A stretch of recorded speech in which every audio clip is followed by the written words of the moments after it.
ನಿಜಲಿಂಗಪ್ಪನವರ ಸಿದ್ದವನಹಳ್ಳಿ ನಿಜಲಿಂಗಪ್ಪನವರು ಅವರ ಹುಟ್ಟುಹಬ್ಬ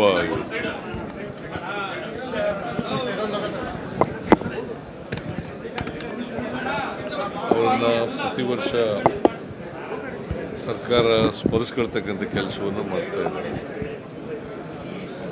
ನಿಜಲಿಂಗಪ್ಪನವರು ಒಬ್ಬ ದಕ್ಷ ಪ್ರಾಮಾಣಿಕ ವ್ಯಕ್ತಿ. ಕರ್ನಾಟಕ ರಾಜ್ಯದ ಮುಖ್ಯಮಂತ್ರಿಯಾಗಿದ್ದರು ಮತ್ತು AICC ಪ್ರೆಸಿಡೆಂಟ್ ಕೂಡ ಆಗಿದ್ದರು. ಅವರು ಅಖಂಡ AICC ಕಾಂಗ್ರೆಸ್ ವಿಭಜನೆ ಆಗೋದಕ್ಕಿಂತ ಮುಂಚಿತವಾಗಿ ಅಧ್ಯಕ್ಷರಾಗಿದ್ದರು. ಆಮೇಲೆ ಶ್ರೀಮತಿ ಇಂದಿರಾ ಗಾಂಧಿಯವ್ರಿಗೂ ಅವ್ರಿಗೂ ಭಿನ್ನಾಭಿಪ್ರಾಯಗಳು ಬಂದು ರಾಜಕೀಯದಲ್ಲಿ ಬೇರೆ ಬೇರೆ ಆದರು. ಇವರು ಸಂಸ್ಥಾ ಕಾಂಗ್ರೆಸ್ ಅಂತ ಅದರ ಅಧ್ಯಕ್ಷರಾದರು, ಕಾಂಗ್ರೆಸ್ ಅಂತ ಹೇಳಿ ಇಂದಿರಾ ಕಾಂಗ್ರೆಸ್ ಅಂತ ಹೇಳಿ ಅದು ಆಯಿತು. ಸೊ ಕರ್ನಾಟಕ ಕಂಡಂಥ ಅಪರೂಪದ ಒಬ್ಬ ರಾಜಕಾರಣಿ, ಕೊನೆಯವರೆಗೂ ಕೂಡ ಭಾಳ ಪ್ರಾಮಾಣಿಕ ವ್ಯಕ್ತಿ. ಯಾವಾಗಲೂ ಅವರು ಭೇಟಿಯಾದಾಗ ಅಥವಾ ಭಾಷಣ ಮಾಡುವಾಗ ಯಾವತ್ತೂ ಕೂಡ ಭ್ರಷ್ಟಾಚಾರದ ವಿರುದ್ಧನೇ ಮಾತಾಡ್ತಾ ಇದ್ರು.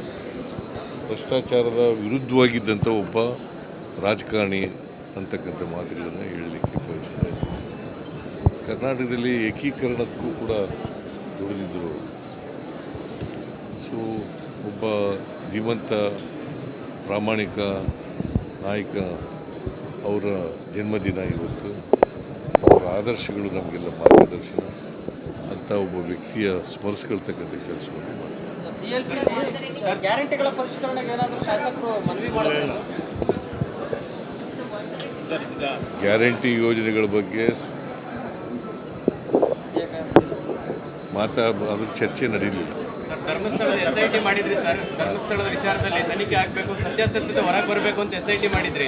ಚಾರ್ಜ್ ಶೀಟಲ್ಲಿ ಷಡ್ಯಂತ್ರ ಆಗಿರೋದು ನಿಜ ಅಂತೇಳಿ 6 ಜನರ ಮೇಲೆ ಚಾರ್ಜ್ ಶೀಟಲ್ಲಿ ಉಲ್ಲೇಖ ಮಾಡಿದ್ದಾರೆ ಸರ್. ಸುಳ್ಳು ಆರೋಪ ಮಾಡಿದ್ರು ಇವರು.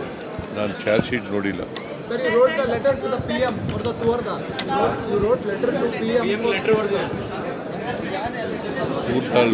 ದೂರ್ದಾಲ್ ಬಗ್ಗೆ ಲೆಟರ್ ಬರೆದಿದ್ದೀನಿ.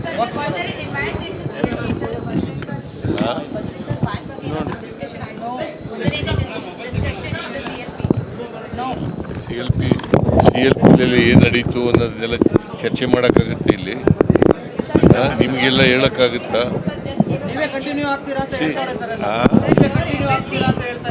ಹೈಕಮಾಂಡ್ ಏನು ತೀರ್ಮಾನ ಮಾಡ್ತದೆ ಅದೇ